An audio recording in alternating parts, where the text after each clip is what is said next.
वक्रतुंड महाकाय सूर्यकोटि समप्रभ निर्विघ्नं कुरु मे देव सर्वकार्येषु सर्वदा।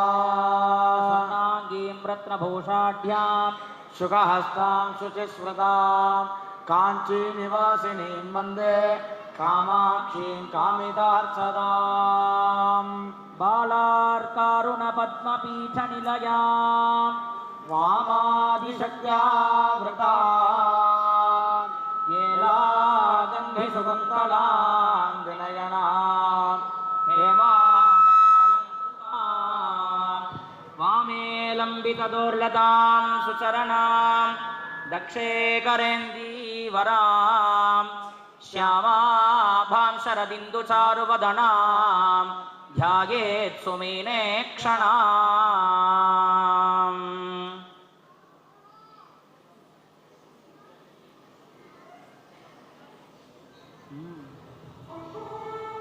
நமது அற்புதமான பாரத நாட்டை பல மன்னர்கள் ஆண்டாலும் முப்பெரும் வேந்தர்களின் காலம் பொற்காலமாக கருதப்படுகிறது. சேர சோழ பாண்டியர்களில் பாண்டிய மன்னன் மதுரையை செவ்வன ஆண்டு வந்தான். அந்த பாண்டிய மன்னர்களின் வம்சத்தில் மலயத்வஜன் எனும் அரசன் ஆண்ட மதுரை பொற்றாமரை போல் மின்னியது. மக்களை சூரியனாக ஒளிக்கச் செய்தான்.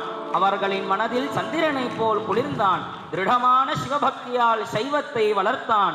வேத சாஸ்திரங்களுக்கு முதலிடம் தந்து கவிஞர்களுக்கு வாய்ப்புகள் அளித்து கஷ்டம் என்ற வார்த்தையை மக்கள் செவிகளில் கேட்காத அளவிற்கு மதுரையை மின்னச் செய்தான் மன்னன் மலயத்வஜன். மன்னனின் மனதிற்கேற்ப மாதரசி காஞ்சனமாலை அவர் உடனிருந்து ஆதரவு ஆலோசனை தந்து பட்டத்து மகிழ்ச்சியாக இருந்தால். பல்வேறு செல்வவளம் நிறைந்திருந்தாலும் மழலை செல்வம் இல்லை எனவும் தனக்கடுத்து யார் இந்த மண்ணை ஆளப்போகிறார்கள் என்ற பெரும் வருத்தம் அவர்களை வாட்டி எடுத்தது. பல ஆச்சாரியர்களின் துணையோடு சாஸ்திரப்படி புத்திரகாமேஷ்டி யாகம் செய்ய முனைந்தனர்.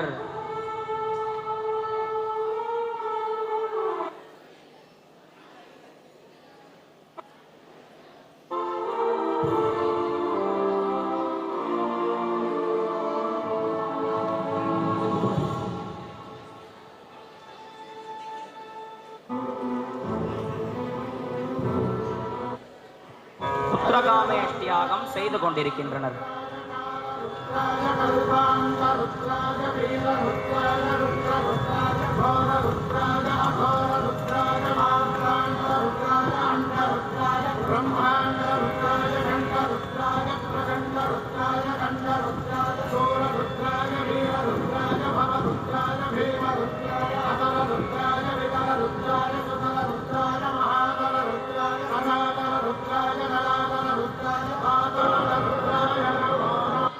யாகத்தின் பலனாய் பரம்பொருளின் அனுகிரகத்தால் அகிலாண்டத்தை ஆளக்கூடிய நாயகியாய் ஈசனை மணக்கப் போகும் ஈஸ்வரியாய் உன்னதமான வரமளிப்பவளாய் ஊர்ஜித ரூபியாய் எதிர்கொள்ள முடியாதவளாய் ஏகநாயகியாய் ஐஸ்வர்யத்தை வீசுபவளாய் ஓமெனும் மந்திரபலனால் தோன்றியவளாய் ஔஷதம் மிகுந்து ஆதிபராசக்தியின் ரூபமாய் ஜாதாத்தி குண்டத்திலிருந்து தோன்றினாள். மீன்விழி கொண்ட மீனாட்சி எனும் அழகிய பெண் பேரழகி அங்கையர் கண்ணி வாழ்க வாழ்க, அங்கையர் கண்ணி வாழ்க வாழ்க, அங்கையர் கண்ணி வாழ்க வாழ்க. பேரானந்தத்தில் மலயத்வஜனும் சொற்களால் விவரிக்க முடியாத ஆனந்தத்தில் காஞ்சனமாலையும் கண்ணீர் மல்கினர். மதுரை மக்கள் அனைவரும் ஆனந்த கூத்தாடினர். அரசனும் அரசியும் அன்பு பொங்க அழகிய பொக்கிஷத்திற்கு தடாதகை பிராட்டி என பெயர் சூட்டினர். தடாதகை பிராட்டியார் வாழ்க வாழ்க, தடாதகை பிராட்டியார் வாழ்க வாழ்க, தடாதகை பிராட்டியார் வாழ்க வாழ்க, தடாதகை பிராட்டியார் வாழ்க வாழ்க. பிஞ்சு குழந்தை கொஞ்சிய அன்னை அதிர்ந்து போனாள். கணவனை கண்டு கண்ணீர் மல்கினாள் காஞ்சனமாலை. ஏன் என்று கேட்டு மன்னன் ஆர்ப்பரித்தான். அப்பொழுது அசிரிதி ஒலித்தது. மன்னா கலங்காதே, மாதரசியே அதிர்ச்சி அடையாதே. அன்னை ஆதிபராசக்தியின் ரூபமே இந்த சொர்ண தேவதை 3 ஸ்தனங்களோடு காணப்படுகிறாள் என்று வருந்தாதீர்கள். ஆய கலைகள் 64 கற்று பேரரசை ஆள்வதற்கான லட்சணங்களில் தேர்ச்சி அடைந்து திருமண வயதை அடைந்து தனக்கான மலாலனை காணும் பொழுது இயல்பாகவே 3ஆவதாக காணப்படும் ஸ்தனம் மறைந்துவிடும் என்று அசிரி ஒலித்தது. பின்னர் தேவர்களும் ரிஷிகளும் ஆசீர்வாதம் வழங்கினர்.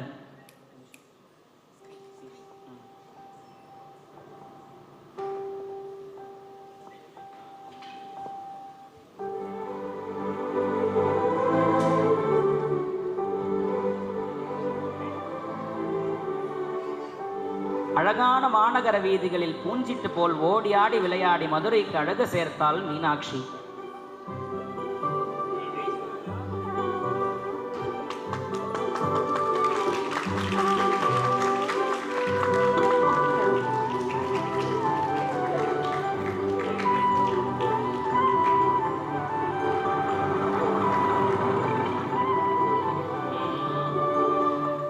வேத சாஸ்திரங்களுக்கு சிறந்து விளங்கினாள். வேத சாஸ்திரங்களில் திறன்பட பயின்று தங்கமென ஜொலித்தாள். உபவேதங்களான ஆயுர்வேதம், தனுர்வேதம், கந்தர்வ வேதம், அர்த்தசாஸ்திரம் என அனைத்து சாஸ்திரங்களையும் பயின்று மலை போல் உயர்ந்தாள் அன்னை மீனாட்சி.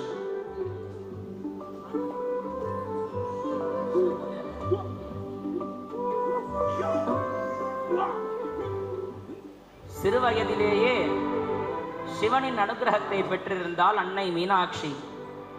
தினந்தோறும் சிவனை வழிபட்டாள். சிவனின் மீது மாறாத அன்பும் பக்தியும் ஸ்ரத்தையும் நிறைந்து காணப்பட்டாள்.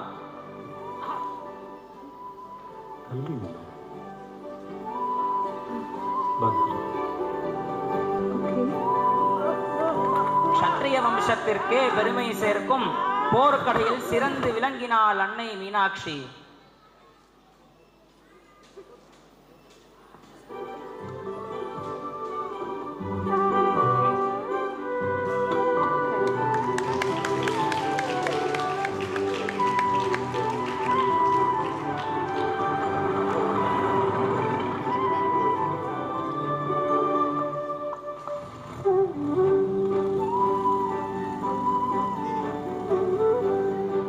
சில காலங்களுக்கு பின் மன்னரின் உடல் நலம் குறைந்து கொண்டே இருந்தது.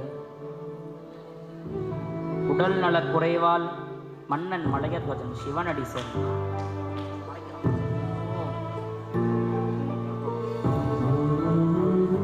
அடுத்து இந்த மாமன்னை யார் ஆளப்போகிறார்கள் என்ற பெரும் கேள்வி எழுந்தது. மதுரை மக்கள் சோகத்தில் ஆழ்ந்தனர்.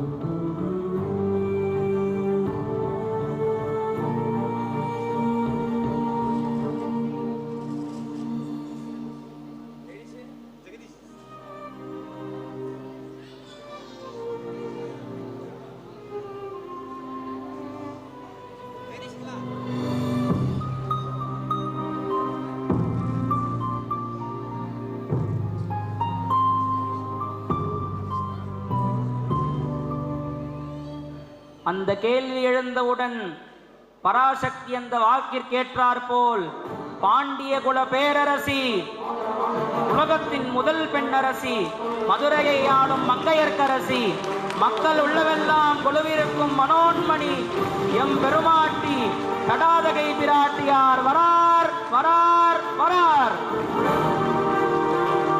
என மீனாட்சி சிங்க நடையிட்டு பிரம்மாண்டமாக பட்டாபிஷேகம் செய்து கொண்டாள்.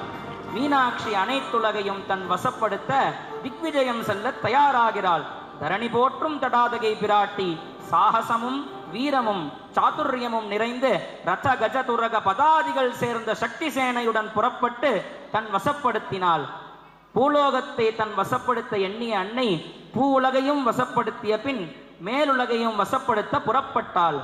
தேவலோகத்தில் உள்ள இந்திரனின் அமராவதி, அக்னியின் தேஜோவதி, யமனின் சம்யமினி, நிருதியின் ரக்ஷோவதி, வருணனின் சிந்துமதி, வாயுவின் கந்தமதி, குபேரனின் அலகாவதி, ஈசானனின் யசோவதி ஆகிய 8 திக்பாலகர்களின் ராஜ்யத்தை தன் ஆளுமைக்கு உட்படுத்த தன்னையும் தன் சேனையும் ஆயத்தப்படுத்திக் கொண்டாள் மீனாட்சி. கிழக்கிலே உள்ள அமராவதியை அடைந்து வஜ்ரம் ஏந்திய இந்திரனை, வஜ்ரதேகமுடைய வீரநாயகை வீழ்த்தி வீரவாகை சூடினாள். தென்கிழக்கே உள்ள தேஜோவதியை அடைந்து ஒளி வீசும் அக்னி தேவனை அக்னி ஜுவாலை நிறைந்த கண்களினாலே வசப்படுத்தினாய் கயல் விழியாகிய அங்கையர் கண்ணி. தென் திசையில் உள்ள சம்யமினியை அடைந்து தர்மம் காக்கும் யமனை சத்திய தர்ம பராயினியான தர்ம சம்பர்தினி மகிஷவாகனனை வீழ்த்தினாள். தென்மேற்கே உள்ள ரக்ஷோவதியை அடைந்து ராட்சச நாயகனான நிருதியை ரக்ஷாகரி வீற்றினாள். மேற்கு திசையில் உள்ள சிந்துமதியை அடைந்து பாசபாணியான வருணனை தன் அன்பெனும் பாசத்தால் ஆக்கிரமித்தாள். வடமேற்கே இருக்கும் கந்தமதியை அடைந்து பிராணநாயகனான வாயுவை பிராணேஸ்வரி ஜெயம் கொண்டாள். வடக்கே உள்ள அழகாவதியை அடைந்து சிவபக்தனான குபேரனை சிவபக்தை ஆட்கொண்டாள்.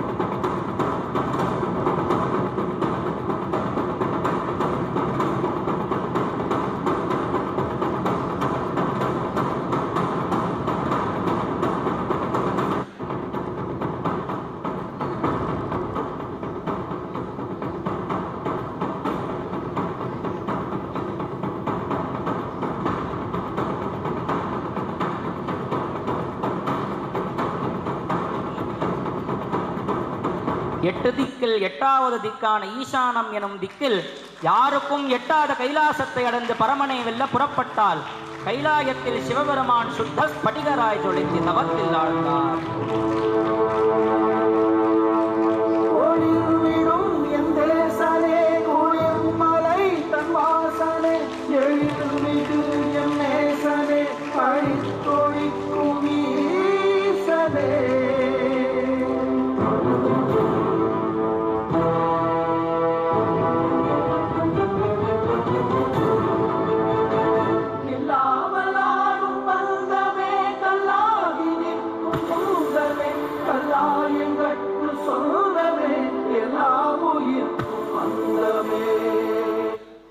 என சிவபெருமான் தவத்தில் ஆழ்ந்திருந்தார். அச்சமயம் கைலாய வாயிலில் தடாதகை பிராட்டியார் வருவதை அறிந்த நந்தியம்பெருமான் தடாதகை பிராட்டியாரை தடுத்து, கைலாயவாசரிடமே போரிட எண்ணுகிறாயா?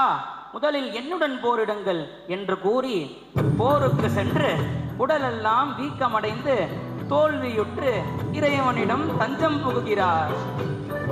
பிரபோ பிரபோ பிரபோ காப்பாற்றுங்கள் பிரபோ. சிவபிரான், யாரப்பா நீ? உடலெல்லாம் வீங்கி கிடக்கிறது, அடையாளமே தெரியவில்லையே. பிரபோ பிரபோ, மீன் போன்ற கண்களும் திமிங்கலத்தின் உத்வேகத்தோடும் சுடர்விடும் அக்னிஜ்வாலையோடும் கைலாயத்தை ஆள்வதற்காக மதுரையின் அரசி மாபெரும் சேனையோடு போரிட இங்கு வந்தால் நுழைவாயிலில் தங்களை காண நான் அனுமதிக்க மறுத்ததால் வீரமங்கையர்கரசியால் வீக்கம் பெற்றேன். சிவபெருமான் ஞான திருஷ்டியால் அனைத்தையும் அறிந்து நானே செல்கிறேன் என்று சிவதனுசு ஏந்தி சென்றார். சிவபெருமான் போருக்கு செல்ல போர்க்களத்தில் வில்லில் நாணேத்தி சிவபிரானை நோக்கி அம்பையைத்த எத்தனித்த வேளையில் அன்னையின் தோழி சுமதி, ஹே தடாதகை, நானை அவிழ்த்துவிடு, நானை அவிழ்த்துவிடு என்று எச்சரித்தாள். ஏன் என்று வினாவினால் தடாதகை, அவிழ்த்துவிடு அவிழ்த்துவிடு என்று மீண்டும் மீண்டும் சுமதி எச்சரித்தாள். ஏன் என்று தடாதகை கேட்க அதுக்கு சுமதி கூறுகிறாள், தடாதகையே, உனது மூன்றாவது ஸ்தனம் மறைந்து விட்டது. எனவே கைலாசபதியே என உனக்கு பதி.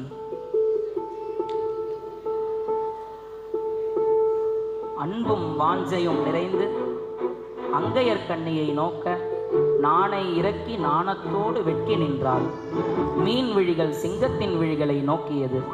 ஆண்டவரின் அன்பான விழிகள் அங்கையர்கண்ணியின் மீது வீசியது. இறைவனின் அழகில் சொக்கி நின்றாள். சொக்கநாதர் வாழ்க வாழ்க.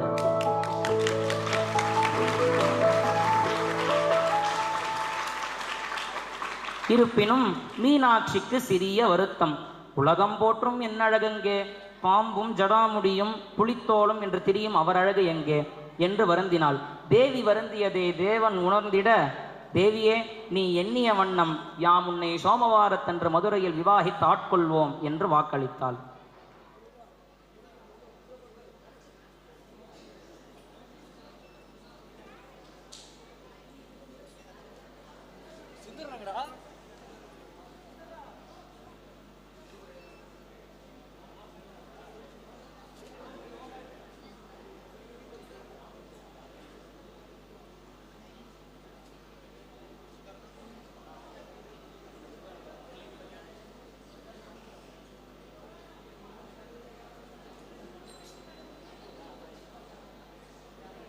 பிறகு ஈசன் தேவியின் விருப்பப்படி தன்னை அலங்கரித்துக் கொண்டார். பிறகு தன் அழகை தர்ப்பணத்தில் ரசிக்க அச்சமயம் சுந்தரேஸ்வரர் சுந்தரா வா என்ற வரரை அழைத்ததும் அவரின் பிரத்யக்ஷ ரூபம் பெற்ற சுந்தரர் வெளிவந்தார். இறைவன் சுந்தரா பூலோகத்திற்கு சென்று சைவத்தை பரப்பு என்று ஆக்ஞை அளித்தார். அவரும் அவ்வண்ணம் பூலோகம் சென்றார். சுந்தரேஸ்வரரின் அழகில் வெளிவந்த சுந்தரர் வாழ்க வாழ்க, சுந்தரேஸ்வரரின் அழகிலிருந்து வெளிவந்த சுந்தரர் வாழ்க வாழ்க, சுந்தரர் வாழ்க வாழ்க.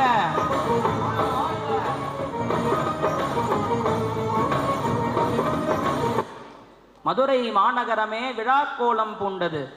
மாட வீதிகள் அனைத்திலும் வண்ண கோலங்களும் மாந்தோரணங்களும் நிறைந்து அழகிற்கு அழகு சேர்த்தது. அந்த மதுரைக்கு அத்தல வித்தல சுத்தல தலாதல ரசாதல மகாதல பாதாளாதி 7 உலக கீழ்வாசிகளும் பூர்புவ சுவர் மகர ஜனஸ்தப சத்தியலோகாதி 6 மேலுலக வாசிகளும் அனைத்து பூலோக வாசிகளும் சித்த வித்யாதர யக்ஷ கருட காந்தர்வ கிண்ணர கெம்புருஷாதிகளும் அநேக கோடி பிரம்மாண்ட நாயகனின் விவாகத்திற்கு வருகை தந்தனர். அச்சமயம் பரமன் புடைசூழ விவாகிக்க வரும் வேளையில் காஞ்சனமாலை தன் பந்துக்களிடம் என் அழகான மகளுக்கு இவரா கணவர் என்று குறை பேசினாள். அவர்கள் வரும் வேளையில் காஞ்சனமாலையின் கண்களுக்கு வருபவர்கள் அனைவரும் பேய்களாக தெரிகிறார்கள். ராணியின் கண்களை துடைத்து பார்க்கிறார், அலம்பி பார்க்கிறாள். அப்பொழுதும் அப்படியே தென்பட்டது. அச்சமயம் நாராயண நாராயண நாராயண நாராயண நாராயண நாராயண என்ற நாரதர் வருகை தந்து ராணியிடம் அரசியே என்ன நேர்ந்தது என்று கேட்க அரசி வைகளை கூற, நீ மனதார சிவனிடம் மன்னிப்பு கேட்டு சிவபக்தியுடன் பரமேஸ்வரனை பார், அப்பொழுதுதான் உனக்கு அனுகிரகம் கிடைக்கும் என்று அருள்வாக்கு தர காஞ்சனமாலையும் அவ்வண்ணம் அவரை நோக்க, சொக்கநாதா என்னை மன்னித்துக்கொள், எனக்கு அனுகிரகம் செய் என்று சொக்கநாதரின் அழகில் சொக்கி நின்றாள் காஞ்சனமாலை. பிறகு இறைவனை சுற்றி இந்திரன் பன்னீர் தூவ, அக்னி தூபமிட, யமன் வழிவகுக்க,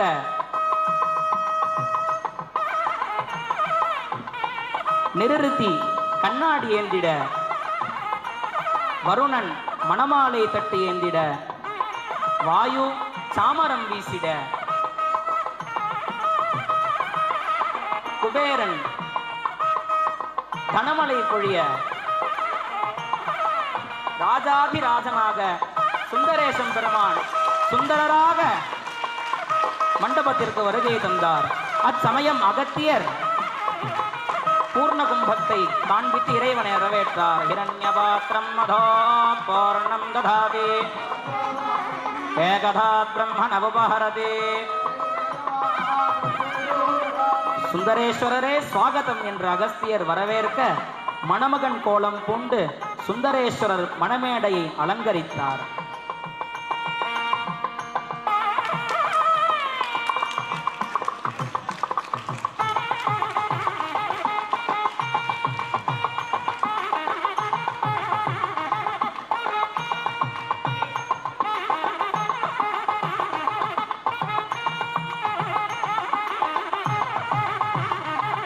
பிரதட்சிணமாக மணமேடையை அலங்கரித்தார் சுந்தரேஸ்வரர்.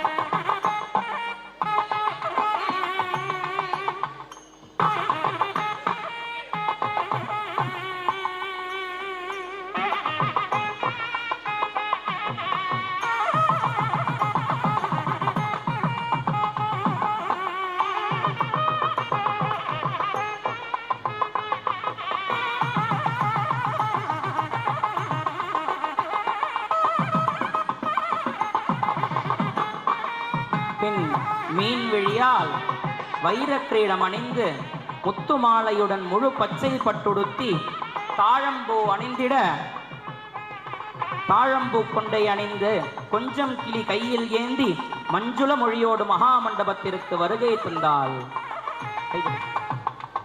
வருகை தரும் வேளையில் சுமதியிடம் என் தந்தையார் இல்லையே, யாருடன் நான் மணவடம் ஏறுவேன் என்று வருந்திட, அதை ஈசன் அறிந்து ஹரியும் ஹரனும் ஒன்று என உணர்த்துவதற்காக சங்கரனின் உள்ளே இருக்கும் நாராயணரை வெளிவரச் செய்து மீனாட்சியின் சகோதரனாக மணமேடையை வலம் வரச் செய்தார்.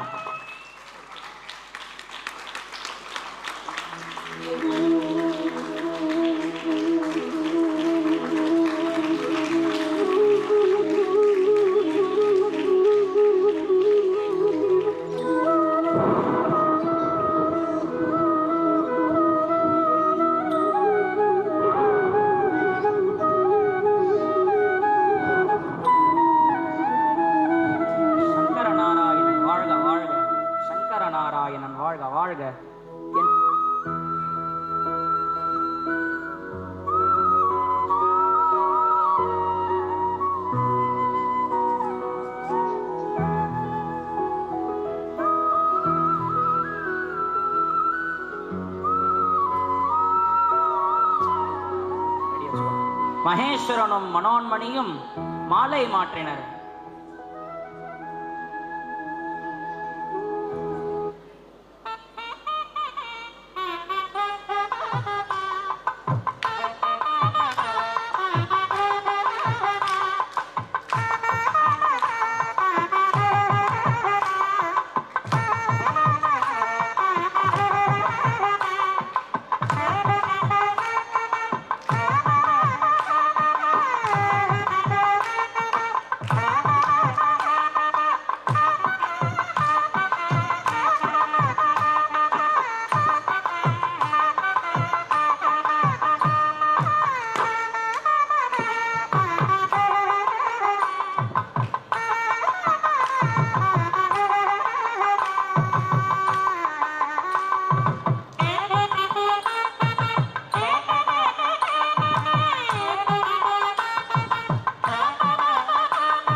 மாற்றிய பின் ஜகத் ரக்ஷகனான மகாவிஷ்ணு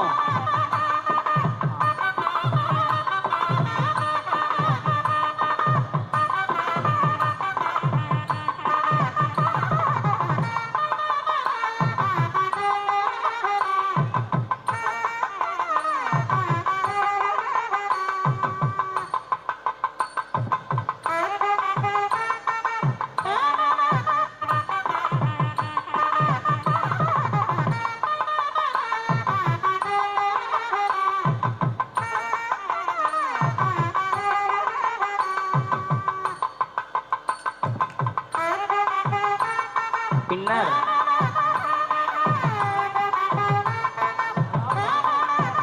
ஜகத் ரக்ஷகனான மகாவிஷ்ணு மீனாட்சி சுந்தரேஸ்வரருக்கு கன்யகாதானம் செய்து கொடுத்தார்.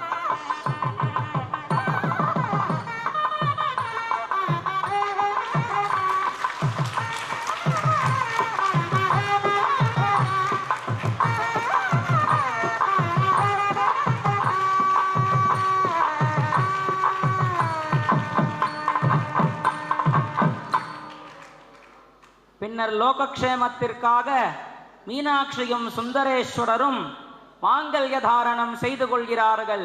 மீனாட்சி சுந்தரேஸ்வரர் வாழ்க வாழ்க! மீனாட்சி சுந்தரேஸ்வரர் வாழ்க வாழ்க!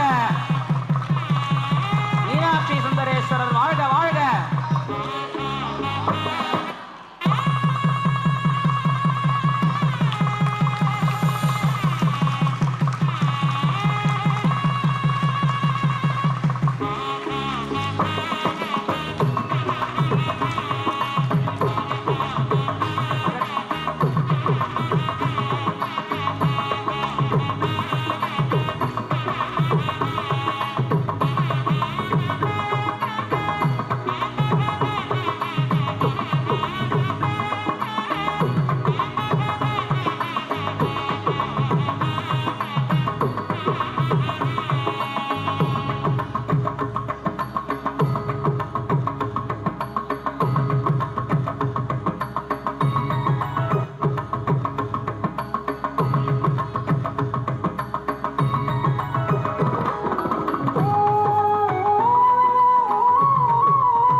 பின்னர் திருமணத்தில் மலை போல் பக்ஷணங்களும் அன்னங்களும் தயாரிக்கப்பட்டிருந்தது.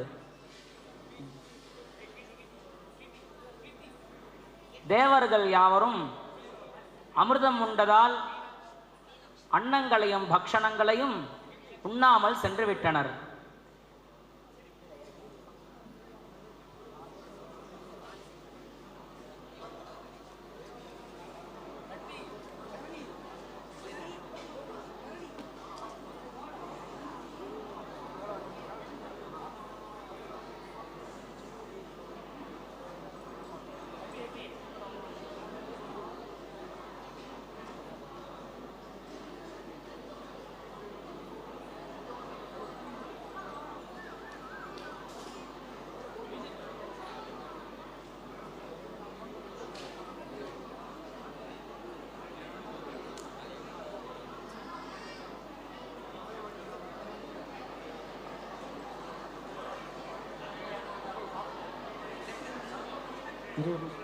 மலை போல் அன்னங்களும் பக்ஷணங்களும் செய்யப்பட்டிருந்தன.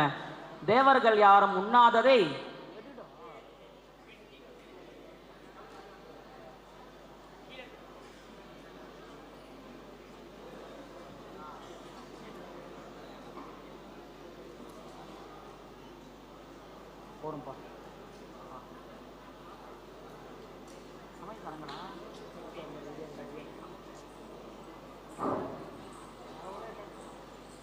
யாரும் உண்ணாமல் சென்று விட்டதை அன்னையின் தோழி சுமதியிடம் கொன்று முறையிட, சுமதி மீனாட்சியிடம் சென்று இதை சொல்ல, மீனாட்சி பரமேஸ்வரனிடம் ஏளனமாய் உணவருந்த கூட ஆளில்லையா என சுந்தரேஸ்வரரிடம் கேட்டாள். சிரித்து கொண்டே சதாசிவன், குண்டோதரா, நீ சென்று ஒரு புடி பிடித்து வா என்று கூறினார்.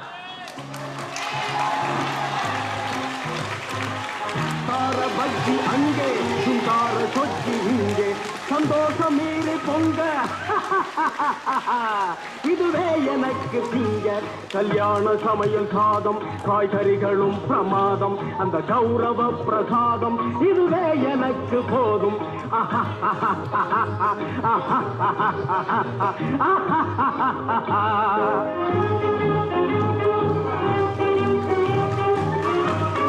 சமைத்து வைத்திருந்த அனைத்து பொருட்களும் காலியாகின. இதனை கண்ட பாச்சகர்கள் சுமதியிடம் சென்று முறையிட, சுமதி அதிர்ந்து போய் மீனாட்சியிடம் முறையிட்டாள். இதனை அறிந்த மீனாட்சி, பிரபுவே, என்னை மன்னித்தருளுங்கள், நம் பூதகணங்களின் பசியையும் தாகத்தையும் தீர்த்து விடுங்கள் என்று முறையிட்டாள். பரமேஸ்வரன் புன்முறுவலுடன், குண்டோதரர்களே, கவலை வேண்டாம், ஒரு நதியிடம் தன் கையை காண்பித்து அங்கு சென்று வை கை என்று அருளினார்.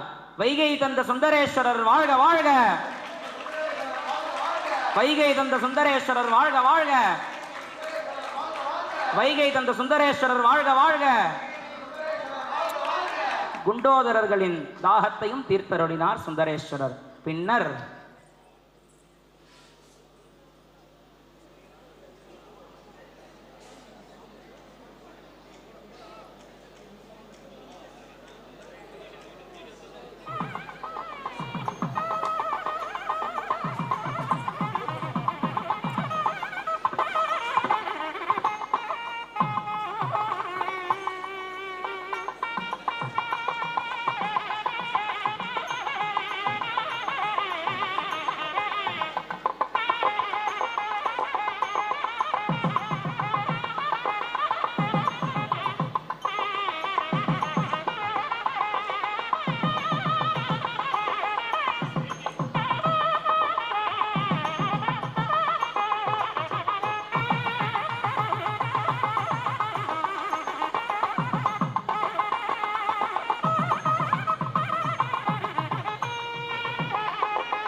பின்னர் காஞ்சனமாலையின் வேண்டுகோளின்படி பஞ்சகிருத்தியங்களை செய்யும் மகேஸ்வரன், பசுக்களுக்கு அதிபதி, பசுபதி, அகிலாண்டத்தை ஆளக்கூடிய பிரம்மாண்ட நாயகன், சூரிய கோடி சுந்தரத்தை வீசும் சுந்தரேஸ்வரன், மீனாட்சியின் மனம் கவர்ந்த ஆளவாய் அழகன் சுந்தரேஸ்வரன் சொப்பநாதன் சுந்தர பாண்டியனாக பட்டாபிஷேகம் செய்து கொண்டு தேசத்தை ரட்சித்தார்.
முன்பொரு காலம் கைலாயத்தில் சுந்தரேசனின் அழகில் இருந்து வெளிவந்த சுந்தரர் சைவம் தழைக்க ஈசனால் பூலோகம் அனுப்பப்பட்டு பூவிலகில் நடுநாடான திருநாவரூரில் சடையனார் இசைஞானியார் எனப்படும் சிவாச்சாரிய தம்பதிகளுக்கு புதல்வனாக அவதரித்து நம்பி ஆரூரன் எனும் நாமம் தாங்கி அவர் அழகை கண்ட நரசிங்க முனையனார் எனும் ராஜா சேந்த மங்கலத்தில் அவரை தத்தெடுத்து வளர்த்து சிறு வயதிலேயே கலைகளில் சிறந்து விளங்கி திருமண சமயத்தில் ஓலகை காண்பித்து ஈசன் ஆட்கொண்டு பித்தா பிறைசூடு என்று பரமனை பாடத் துவங்கி இறைவனை தன் தோழராக்கி இறையருளால் செங்கற்களை பொன்னாக பெற்று சிவபெருமான் கொடுத்தருளிய 12000 பொன்னை விருத்தாசலத்தில் உள்ள ஆற்றிலே போட்டு திருவாரூர் குளத்தில் எடுத்து காவிரி ஆற்றை வழிவிடச் செய்து அவிநாசியில் முதலை விழுங்கிய பிராமண குழந்தையை அம்முதலையின் வாயினின்று 3 ஆண்டு வளர்ச்சியுடன் அழைத்து கொடுத்து